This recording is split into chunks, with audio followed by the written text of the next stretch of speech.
जय हिंद बच्चों, नमस्कार। मैं हूं अमन शर्मा और आप सभी का मैथ्स एनालिसिस में स्वागत है। इस वीडियो में हम लोग पढ़ने वाले हैं class 10th NCERT triangles chapter से एक्सरसाइज 6.2 है। आइए समझे एक्सरसाइज 6.2 से क्वेश्चन नंबर 6 को। तो देखो क्वेश्चन नंबर 6 क्या है। In figure A B and C are points on OP, OQ and OR respectively. ध्यान से देखो, ये आपको डायग्राम दिख रहा होगा।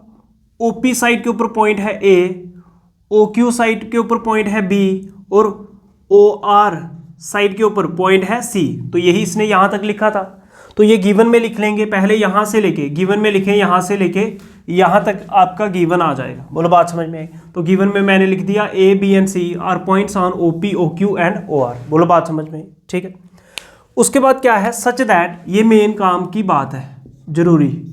Such that AB parallel PQ। ध्यान से देखो बच्चों, ये जो AB है ना, ध्यान से सुनना, ये AB किसके पैरेलल है? PQ के। अब ध्यान से सुनो, अगर ये AB, इस ट्राइंगल को देखो OPQ, इस ट्राइंगल को देखो, इसके अंदर ये AB पैरेलल है PQ के। अगर ये पैरेलल है तो OA upon AP equals to OB upon BQ होगा। समझ रहे हो? अगर पैरेलल है तो रेशो भी सेम होगी दोनों साइड्स की। ठीक है, तो गिवन में ये भी चीज लिख ली, AB parallel PQ and AC parallel PR। AC जो है बच्चों वो पैरेलल है PR के। अगर AC पैरेलल है PR के तो इस ट्राइंगल में चलो OPR के अंदर, इस ट्राइंगल के अंदर OA upon AP equals to OC upon CR होगा। समझ रहे हो? अगर ये पैरेलल है तो इन दो साइड्स की रेशो भी इक्वल होगी। बोलो बात समझ में आई? तो ये भी गिवन में लिखेंगे एंड AC पैरेलल PR। बोलो बात समझ में आ रही है? उसके बाद शो दैट, ये जो शो दैट वाली चीज है इसको लिखेंगे टू प्रूव में। शो दैट को किस में लिखेंगे? टू प्रूव में। टू प्रूव क्या करना है?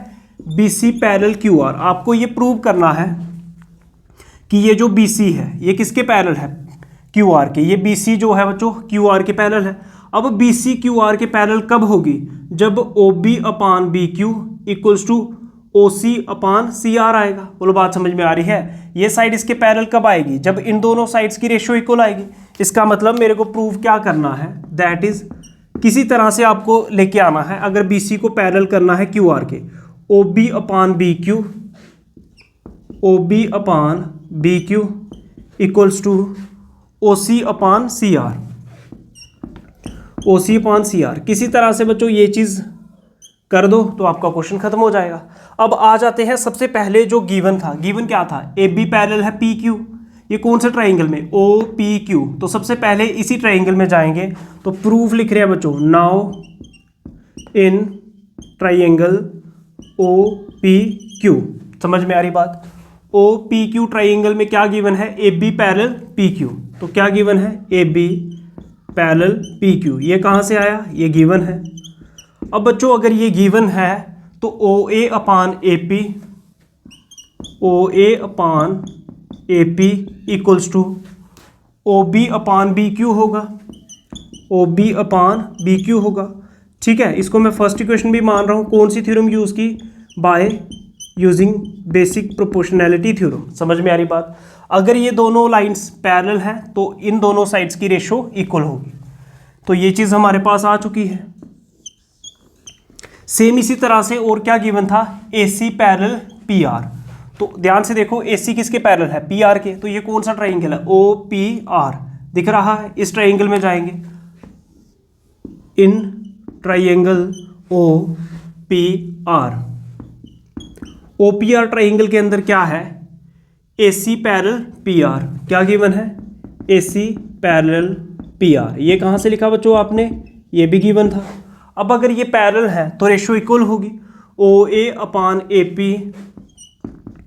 OA upon AP equals to बच्चों OC upon CR equals to OC upon CR। ये आपकी सेकेंड इक्वेशन होगी। इसके सामने भी रीजन क्या दोगे? इसके सामने रीजन दोगे बाय कौन सी थ्योरम? Basic proportionality theorem. ठीक है, क्योंकि अगर ये बच्चों लाइन ये आपस में पैरेलल है तो ये जो दो साइड्स हैं ये सेम रेशो में डिवाइड होगी। बात समझ में आ रही है? अब थोड़ा सा ध्यान से देखें, फर्स्ट और सेकंड इक्वेशन की लेफ्ट हैंड साइड देखो, OA अपान AP आ रहा है। अगर इन दोनों की बच्चों लेफ्ट हैंड साइड सेम है फर्स्ट और सेकंड इक्वेशन की, तो इनकी राइट हैंड साइड भी सेम हो जाएंगी। समझ में आ रही बात?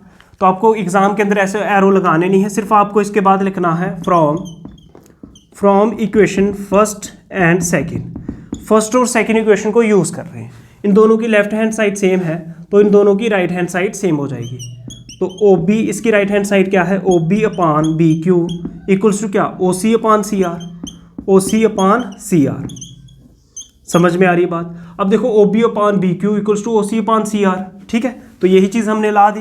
क्या कर दिया आपने, O B upon B Q, O B upon B Q equals to O C upon C R, O C upon C R. समझ रहे हो, इन दोनों साइड्स की रेशो सेम है। अब अगर ये इनकी रेशो सेम है तो ये पैरेलल भी होंगी, विच इम्प्लाइज ये जो बी सी है ये पैरेलल हो जाएगा किसके बच्चों, क्यू आर के, क्योंकि अगर रेशो सेम है तो लाइनें पैरेलल होंगी। कौन सी theorem, by converse, converse of BPT. समझ में आ रही बात। अगर लाइंस पैरेलल हैं तो रेशो इक्वल होगी। अब अगर रेशो इक्वल आ रही है तो लाइन भी पैरेलल होगी कन्वर्स ऑफ बीपीटी से। तो ये इसका प्रूफ हो गया। तो सिर्फ आपको लिखना हैंस प्रूव्ड, ठीक है। तो ये इसका सोल्यूशन है। क्वेश्चन नंबर 6 का इसको नोट कर लें। क्वेश्चन नंबर 7 को समझते हैं। क्वेश्चन नंबर 7 में क्या है, ध्यान से सुने। बाय यूजिंग थ्योरम 6.1, आपको थ्योरम 6.1 का यूज करना है। Prove that a line drawn through the mid point of one side of triangle parallel to another side bisect the third side. तो ध्यान से सुने बच्चों, क्या मतलब हुआ इसका। तो स्टेटमेंट हमने पढ़ दी है, तो ध्यान से सुनते जाए। क्वेश्चन ये कह रहा है कि जैसे आपके पास ये कोई ट्राइंगल है, मान लो ये ट्राइंगल है ए बी सी। अब कोई भी साइड ले लो, उसका कोई मिड पॉइंट है, जैसे ये डी मिड पॉइंट है, ठीक है। एक साइड का ये डी मिड पॉइंट है और इससे मिड पॉइंट से पास करती हुई एक लाइन बनाओ जिसको मैंने एल बोल लिया। अब कंडीशन ये है कि ये डी जो है ए बी का मिड पॉइंट है। अब अगर डी मिड पॉइंट है ए बी का तो ये ए डी और डी बी दोनों इक्वल होंगी, क्योंकि मिड पॉइंट क्या करता है, ये बिल्कुल सेंटर में आ रहा होगा तो उससे ए डी और डी बी इक्वल हो जाएंगे। ये गिवन से हो गया। उसके बाद ये जो लाइन एल है बच्चों, ये पैरेलल है किसके, बी सी के। अब अगर ये लाइन एल पैरेलल है बी सी के तो ये यहाँ पे किसी को किसी पॉइंट पे मिल रही होगी ए सी पे, तो उसको मैं ई बोल लूँगा। अब ध्यान से सुनो, आपको गिवन क्या है, गिवन है आपको कि जो D है ये क्या है बच्चों, D is the mid point of A B. अब D मिड पॉइंट है ए बी का। अगर D मिड पॉइंट है ए बी का तो मैं A D equals to D B लिख सकता हूँ, which implies A D equals to क्या बच्चों, D B. D mid point होने से ए डी और डी बी इक्वल हो गए, तो विच इम्प्लाइज ए डी, ये डी बी जो यहाँ पे है इसके नीचे ले आओ तो इसके अपान में आ जाएगा, तो यहाँ पे 1 रहेगा। इसको फर्स्ट इक्वेशन मान लेंगे, तो A D upon D B equals to 1 आ गया। ये फर्स्ट इक्वेशन आ गई। बोलो बात समझ में आई। तो ध्यान से देखो क्या लिखोगे, in triangle A B C D is the mid point of A B. तो डी जो है वो मिड पॉइंट है ए बी का, ठीक है। अगर ये मिड पॉइंट है तो ए डी और डी बी इक्वल होंगे। बोलो बात समझ में आ रही है। ये ए डी और डी बी क्या होंगे बच्चों, इक्वल होंगे। तो डायग्राम थोड़ी स्केल से बनाए, ठीक है। अब ये जो डी बी है इसको ए डी के नीचे ले आओ, तो A D upon D B equals to 1 आ जाएगा, क्योंकि 1 से मल्टीप्लाई करोगे तभी तो ये बनेगा। इसको फर्स्ट इक्वेशन मान लो। बोलो बात समझ में। अब ध्यान से देखो दूसरे स्टेप में क्या है। अब ये क्या है और क्या गिवन है, ये जो लाइन एल है ना ये पैरेलल है बी सी के। अब अगर लाइन एल बच्चों पैरेलल है बी सी के तो इसका क्या मतलब हुआ, अगर ये पूरी लाइन एल पैरेलल है बी सी के तो ये जो डी ई है ये भी पैरेलल होगी बी सी पे, क्योंकि ई जो पॉइंट है इसी लाइन एल पे आ रहा है। तो मतलब अगर डी ई पैरेलल हो गई बी सी के, अगर डी ई पैरेलल हो गई बी सी के तो इसका मतलब A D upon D B equals to A E upon E C हो जाएगा। बोलो बच्चों कैसे हो गया, क्योंकि डी ई जो है वो बी सी के पैरेलल हो चुकी है। डी ई अगर बी सी के पैरेलल है तो ये रेशो भी सेम होगी। बात समझ में आ रही है। अगर ये दोनों पैरेलल हैं तो इनकी रेशो सेम होगी बीपीटी थ्योरम से। कौन सी थ्योरम को यूज़ किया, बीपीटी थ्योरम को। समझ में आ रही बात। तो क्या लिखोगे, also line L is parallel to B C. Line L जो है ये पैरेलल है बी सी के।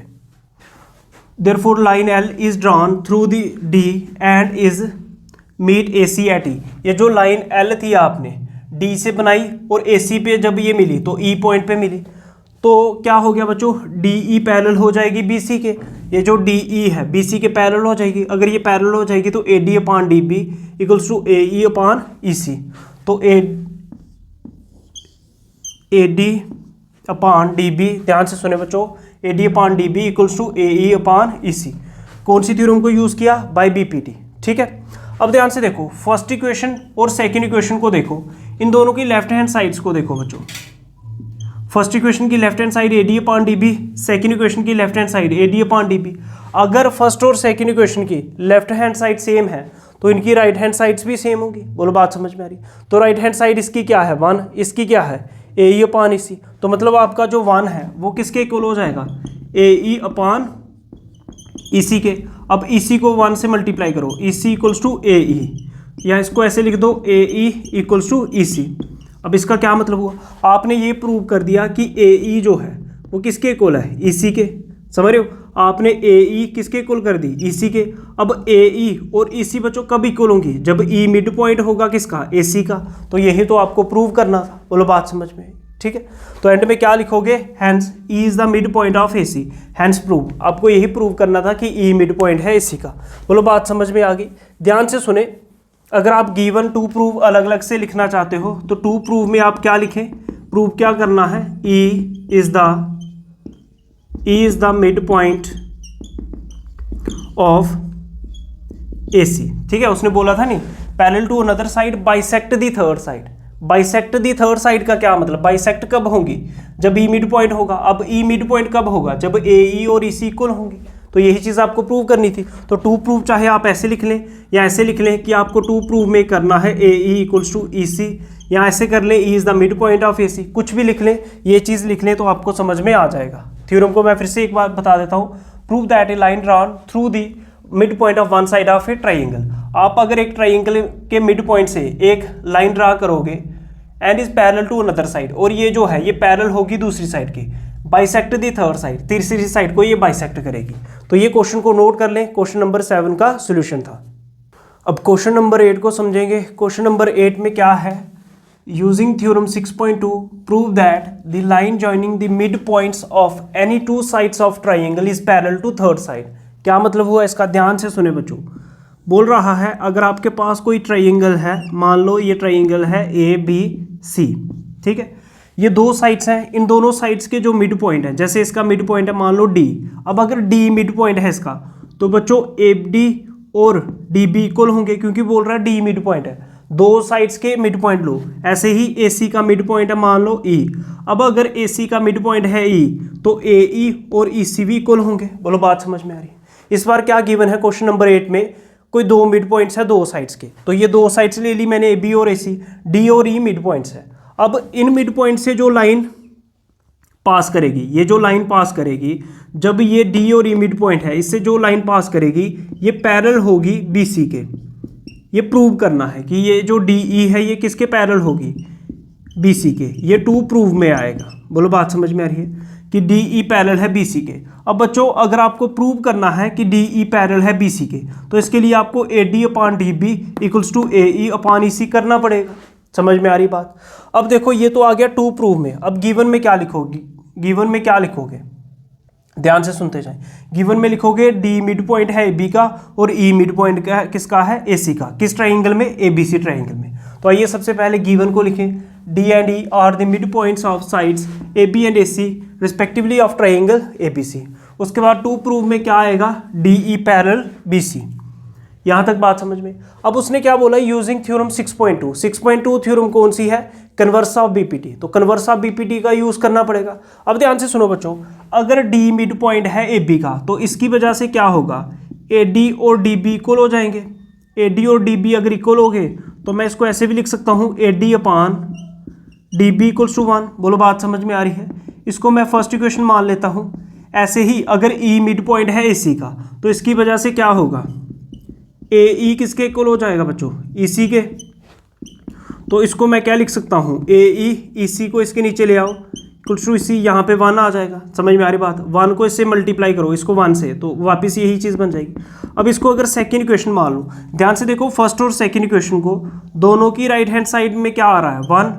तो अगर इन दोनों की राइट हैंड साइड सेम है तो इनकी लेफ्ट हैंड साइड भी सेम हो जाएगी। तो क्या लिखोगे, from equation first and second इनकी लेफ्ट हैंड साइड सेम होगी। लेफ्ट हैंड साइड क्या है, AD upon DB equals to क्या, इसकी लेफ्ट क्या है बच्चों, AE अपॉन EC। समझ रहे हो?